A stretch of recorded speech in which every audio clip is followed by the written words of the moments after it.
그러면 이번 시간에는 수확후 관리에서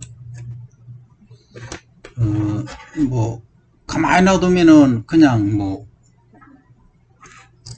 보관이 되는 것이 아니죠. 그래서 보관을 영어로 conservation, TION 또는 keeping이라는 말도 쓰죠. 영어로 하면은 보관. 그러니까 유지한다 이 말이죠. conservation 이거는 보존하는 것이고 keeping 유지하는 것이고 어떻게 보면 같은 말입니다. 그죠? 자, 그러면 storing 이것도 이제 보관이라는 말로 쓰죠. 그러면 우리가 마대에 또는 포대에 어떤 방식으로든 이렇게 유지를 하는 거죠. 그죠? 그러면 최소 언제까지 하느냐 하면 10월에 수확하면 이 다음에 거의 9월 말 또는 거의 10월까지죠. 그 1년 거의 12개월이죠. 12개월간을 보관을 해야 된다는 얘기죠. 그러면 이 보관 기관에 나타나는 애들이 있다. 어떤 애들이냐? 나쁜 애들이다. 나쁜 애들이 이놈이 바구미.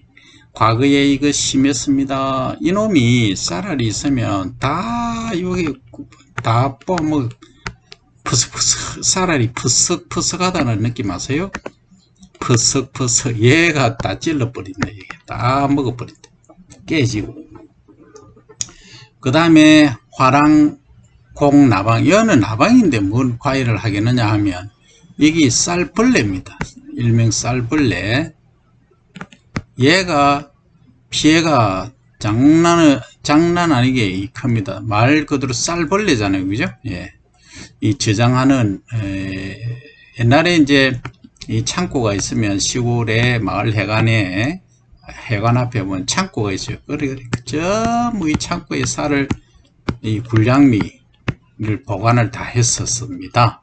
그러니까 정부에서는 수매라 그러죠. 그죠? 정부에서 다소 높은 가격에 농가에서 생산한 쌀을 이렇게 수매를 해서 등급을 매겼어요. 1등, 2등, 3등, 등외 이렇게 매겨서 가격을 차등하고, 그 당시에는 농촌 지도사죠. 농촌 지도사분들이 하고 공무원들이 나와가지고 쫙 이렇게 줄로 씌워 놨습니다. 이거는 김갑동 거, 이거는 이얼동 거, 이거는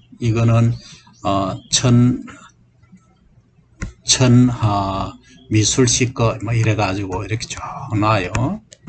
그러면 하나씩 이렇게 이 간만이가 이렇게 있으면, 그러니까 20kg씩 딱 담았죠. 푹 찌릅니다. 칼로.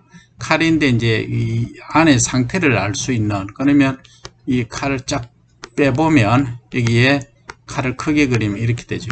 이렇게 돼 있어요. 그러면 목화에 파진데 여기가 쌀알이 이렇게 나오는 거죠. 이걸 보고 1등급, 2등급, 3등급 해서 마크를 도장을 빵빵빵 찍습니다. 그래서 이제 과거에는 이렇게 검사를 했었는데 요놈의 이 쌀 바구미라든지 이 쌀벌레 이런 놈들이 있던 이 장도도 마찬가지입니다. 이런 놈들이 있는 순간은 이건 전부 X입니다. 등외입니다. 근데 과거에는 좀 쌀알을 많이 말렸어요. 그러니까 수분 측정기도 시골에서는 잘 없었으니까 최대 말렸죠. 그래서 어떻게 했냐, 옛날에는 이빨이라 그러죠. 이빨로 딱 어금니로 씹으면 딱 소리가 날 정도로 했었다는 거죠. 그래서 이제 수분 함량을 측정을 했어. 여기 수분 함량 이거 검사할 때 측정합니다. 그 당시에는 14%였습니다. 왜? 저온 저장이 안 됐으니까, 최대한 말려야 됐으니까 그랬다는 거죠. 그 이제 시절이 좋아지고 저온 저장이 가능해지니까 이런 이제 시골 창고가 이제 거의 문을 다 닫고 그 RPC에서 이제 보관을 하게 되고 좋은 저장이 가능하게 됐다는 거죠. 자, 그러면 A의 쌀 바구미가 있습니다. 요게 이제 쌀 바구미인데 유충 한 마리는 쌀 한 개를 가해하고 성충은 100개의 피를 준다. 유충은 한 마리 있으면 한 개밖에 안 먹는데 요놈은 이놈은 못하게 생겼잖아요. 이 안 보세요? 앞에 뾰족하게 해갖고 잘 먹게 생겼잖아요. 그죠? 그래서 100개의 피해를 줘버린다. 그래서 1년에 3, 4회 발생하며 기온이 15 내지 16도씨로 높아지면 활동이 왕성해진다. 그러니까 저온 저장하면은 이 발생이 거의 없다. 그 다음에 화랑공나방 얘입니다. 화랑공나방 얘는 보통 쌀벌레라고 부르면 가장 피해가 큰 저장곡입니다. 해충이다. 1년에 이것도 3, 4회 발생하고 습도가 높을수록 많이 발생한다. 이 화랑공나방은 습도가 높을 때 많이 발생한다. 그죠? 그러니까 결국은 고온일 때, 다습일 때, 다음 고온 다습. 이게 뭡니까? 병해충이 많이 발생하는 조건이잖아요. 그 다음에 장두라는 애를 보면, 장두, 라이조페라라고, 도미니카, 연중 수해에 걸쳐서 발생한다. 잡식성이다. 아무렇게나 먹는다는 거죠. 번식력도 엄청 강하다. 특히 곡물을 파먹어 들어갈 때 많은 가루를 남겨 가루존벌레라고 부른다. 이 보시면 이 주변에 하얀 가루가 많이 있는 것들이 있어요. 요 놈은 뭐냐? 장두다. 이렇게 보시면 됩니다. 이 가루는 다른 해충에게 서식 조건을 제공한다. 이 집만 먹는 게 아니고 다른 해충들이 잘 서식하게끔 한다. 그래서 장두가 피해가 심하면 쌀은 알코올이 아니고 꿀 냄새가 난다. 이렇게 났어요. 이 꿀 냄새 나는 이거는 사실 맡아본 적이 없는데 일단 꿀 냄새가 난다. 이렇게 이야기를 하고 있습니다. 꿀도 종류가 다양하게 있으니까 어쨌든 이건 퍼석퍼석하게 만드는 거 쌀가루처럼 내놓는 게 많다. 이게 장두다. 그죠? 자, 이렇게 여러분들이 이해를 하시면 수확구 관리 중에 주의해야 될 놈이라 해야 되겠죠. 이런 놈들은. 그래서 그게 뭐냐? 쌀 바구미는 온도가 좀 높으면 15도 이상일 때, 화랑공나무는 습도가 높을 때, 장두는 어느 때든 사실은 발생을 합니다. 발생을 하기 때문에 물론 좋은 저습 조건일 때는 발생을 안 하겠죠. 그래서 피해가 다 큽니다. 다 큰데 우리가 이제 그 굴량미로 쓰는 건 이런 애들이 많이 발생을 하게 되고, 또 전반적으로 보면 집에서는 당연히 이 쌀바구미가 많이 발생합니다. 고온 조건이 됨으로써 그렇다. 그 다음에 저장을 하는데 묵은 쌀은 지방의 산화에 의해 식미가 낮아진다. 아주 중요한 이야기를 하고 있습니다. 무슨 얘기냐면 지방이 산화된다. 소위 이 쌀의 지방은 소위 unsaturated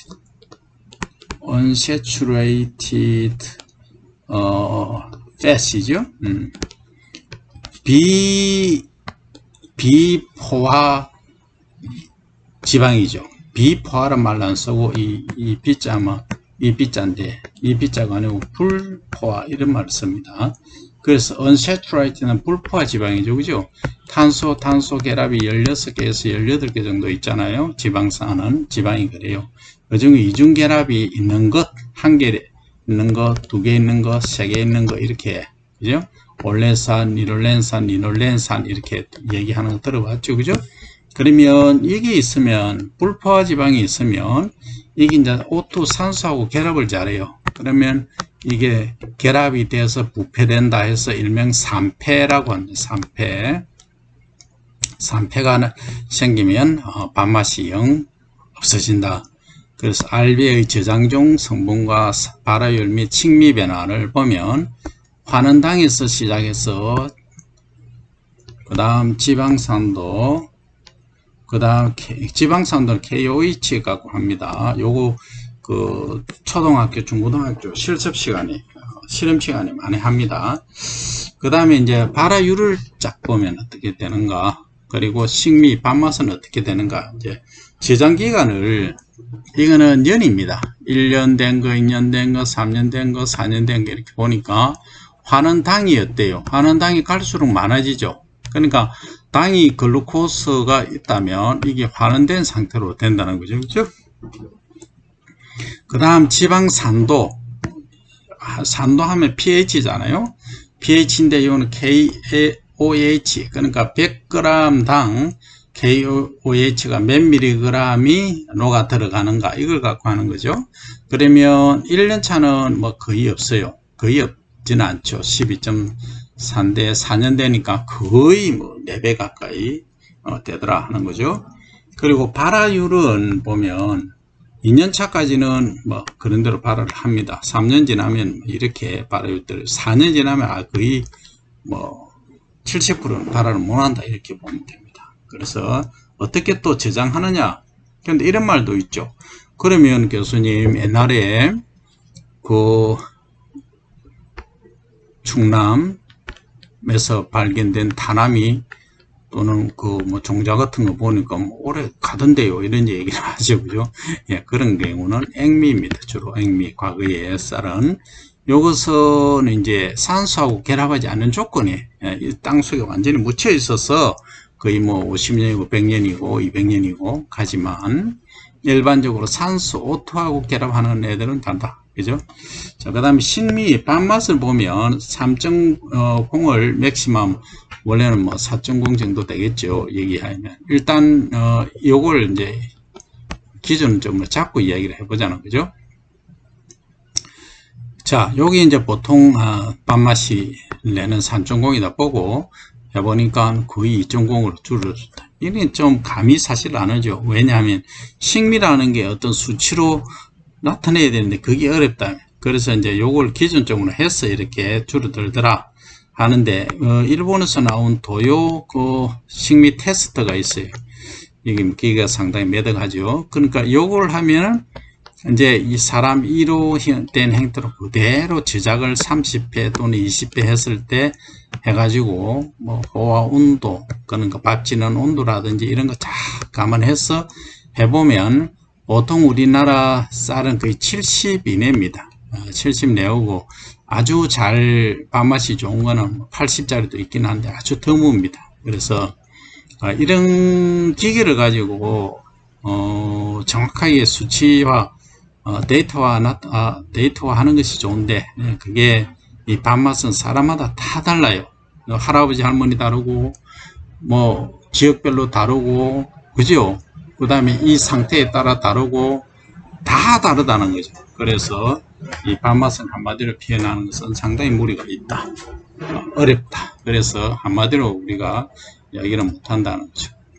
자, 그 다음 도정하고 포장을 이야기를 하는데 도정은 말 그대로 뭐 하는 거예요. 찢는다는 거죠. 껍질을 까는 거죠. 껍질이 있으면 이 왕개잖아요. 왕개를 벗겨내는 거죠. 벗겨내면 현미가 남잖아요. 그 현미를 가지고 다시 우리가 밥으로 하얀 쌀 먹는 이 백미 이렇게 생겼죠. 백미로 만드는 이 과정이 다 도정 과정이에요. 이게 그러면 여기서 5분도 뭐 10분도 얘기하는 것은 뭐냐 하면 여기서 현미에서 몇 프로를 남기느냐 하는 거죠. 그럼 10%는 남기는가가 아니고 몇 프로를 깎아내느냐 이런 거예요. 그러면 요게 100이라고 보면 100에 10분도란 말은 10%를 깎아낸다는 거죠. 그러니까 바깥에 둘러싸고 있는 단백질층, 호분층을 많이 깎아낸다는 소리고 이 5분도 쌀이라는 것은 여기 바깥에 단백질, 소위 호분층이 있으면 단백질 호자를 써서 호분층이라 그러죠. 그러면은 여기 보시면 5분도는 5% 깎아내니까 요거 10분도하고 한 5% 정도 차이잖아요. 그런데 이제 밥맛의 차이는 다소 크다. 이렇게 이해를 하시면 됩니다. 자, 그래서 그게 실제 어느 정도 벗겨지는가? 그걸 이제 본다는 거죠. 자, 보시면 뼈의 도정률은 재현율 곱하기 현백률로 이제 표시를 하는데 재현은 뭐냐면은 만들 제자 현미를 만든다는 거예요. 그러니까 원래 껍질이 있는 이 쌀에서 나달이죠. 또는 이게 정조라고 합니다. 정조미에서 현미로 되는 게 몇 프로냐? 거의 한 84% 정도 보면 된다. 그죠? 그런데 또 요 유리니까 그죠? 84%. 그 다음에 현백률은 뭐냐면 여기 현미에서 백미로 됐을 때 10% 정도 깎아내면 몇 프로입니까? 74%죠. 그죠? 그죠. 그래서 이제 실제 보면은 8.4를 깎아내니까 조금 더 줄어들 수도 있고, 어쨌든 이렇게 해보니까 거의 이제 우리가 정조에서 백미 10분 도미로 됐을 때는 거의 한 73% 정도 보면 됩니다. 그 정도로 나온다는 거죠. 자, 그래서 이 의미는 현백률은 현미 투입량에 대한 백미 생산량의 100분도 92% 정도 된다죠. 여기 100분도를 하니까 그렇다 이 말이죠.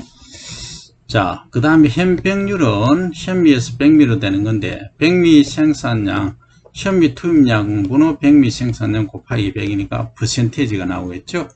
그래서 현백 과정을 통해, 그러니까 현미에서 백미를 만드는 과정을 통해서 살계층이 벗겨진 정도에 의해서 5분도니 10분도니 이렇게 말을 한다. 그래서 5분도는 현미 측면의 계층이 조금 벗겨진 거, 7분도는 현미 배 쪽 계층이 완전히 벗겨진 거, 9분도는 현미 등 쪽과 이쪽의 계층이 완전히 벗겨진 거, 10분도는 현미 고랑의 계층까지 완전히 벗겨진 쌀. 그러니까 우리가 밥을 해서 먹었을 때 혀에 좀 촉감이 안 좋은 느낌이 드는 것이 없는 그런 상태다. 이렇게 이해를 하시면 됩니다. 그래서 도정도는 어느 정도 도정이 되느냐, 이거는 도정기사가 유관회에 판단하거나 뉴MG법으로 결정을 한다. 뉴MG법은 백미 5g을 물로 씻은 후 MgC와 에오신하고 메틸렌 블루를 메탄올에 이제 녹인 용액을 말합니다. 그래서 5ml을 가해서 1, 2분 두었다가 그 시약을 버리고 물로 씻어내 봅니다. 이렇게 하면 계층은 녹색, 호본층은 청색, 배유 부위는 다몽색으로 염색이 됩니다. 따라서 백미의 나달 전체가 다몽색이면 10분도 쌀이고, 왜? 여기에 이제 청색, 호본층이나 계층이 녹색이나 청색이 없기 때문에, 그죠? 나달이 다몽색으로 염색된 비율에 따라서 7분도냐 5분도냐 이렇게 구분을 한다. 이렇게 이해를 하시면 되겠습니다. 자, 그 다음에 도정하고 포장해서 완전미와 청결미는 상품성이 높다. 그러니까 이 완전미는 쌀이 요렇게 되시면 요런 형태로 완벽히 띄는 거, 요게 완전미고, 청결미는 깨끗한 거죠. 깨끗 클린한 거죠. 또 이 완전미가 깨진 거, 건강한 거 이런 게 없는 게 완전미인데, 이런 것도 있어요. 어떤 데는 신복백미, 여기에 좀 하얀 뭐라 그럴까, 하얀색 반점이 있는 게 있어요. 이거 안 좋은 거예요. 깨끗하고 투명해야 됩니다. 깨끗 투명해야 이게 아주 클린한 거죠. 그게 상품성이 높다. 이렇게 여러분들이 이해를 하시면 되겠습니다. 그 다음, 쌀의 포장은 품질 보정 및 브랜드 효과를 나타낸다. 요거 하나 가지고 몇 시간 강의를 해야 되는데, 사실은 뭐냐 하면 이게 산지란 게 있어요. 산지. 우리가 뭐 특별한 농산물은 특산지 뭐 이렇게 쓰잖아요. 그 산지는 어디서 생산된 거냐, 그죠? 그 다음에 누가 who, where who 이렇게 가는 거죠. 어디에서? 산청에서, 밀양에서, 함양에서, 고성에서, 거창에서, 청송에서, 이렇게 이천에서 이렇게 얘기를 하잖아요. 그러면 요거는 산지란 얘기예요. 누가 생산되느냐, 뭐 기농생태 마을, 뭐 참달의 마을, 그죠? 녹색마을, 뭐 다양한 있잖아요. 그러면 거기에 있는 대표자 얼굴이나 전체 분들을 이 쌀 포장이 뭐 5kg다 또는 10kg다 하면 여기에다 사진을 딱 내놓으면 아주 멋지죠. 그러니까 얼굴을 나타내고 판매를 할 수 있다. 이게 소위 마케팅의 가장 기본이 지금은 되고 있습니다. 그래서 어디서 생산된 거, 누가 생산하고, 그러면 또 소위 누가 인정해 줬냐, 인증 마크. 그러니까 우리 학교로 보면 친환경 농산물 인증센터가 있단 말이죠. 그러면 친환경 농산물 인증센터에서 이제 뭘 하느냐. 옛날에는, 과거에는 유기농법, 유기농업, 그 다음에 친환경 인증은 무농약도 있고, 옛날에는 저농약이 있었는데 지금 없죠. 무농약이 있고, 그 다음에 이제 GAP 또 인증이 있어요. Good Agricultural Practice라고. 크게 이제 요 세 가지를 하는데 가장 많이 하는 게 지금 GAP죠. GAP는 농약을 써도 됩니다. 써도 되지만 관리를 잘하고 안전 기준을 위반하지 않으면 된다는 거죠. 그러니까 이게 가장 보편적이고 편리하다는 거죠. 소비자 입장에서 보더라도 이게 가장 어떻게 보면 신뢰성이 가는 거죠. 이렇게 해서 지금 관리를 하고 있다. 이렇게 이해를 하시면 전체적으로 여러분들이 맥락을 잡으실 수 있다. 그래서 여기까지 여러분들이 이제 배를 수확하고 관리를 한 부분을 학습을 했습니다. 그래서 이 학습하는 과정들이 다음에 더 이어서 연결이 되겠지만, 여러분들은 항시 이제 벼 쌀알 하나가 어떻게 진행되어 가는가를 전체적으로 잘 보시기를 바라고, 이번 강의는 여기서 마치고 see you next week.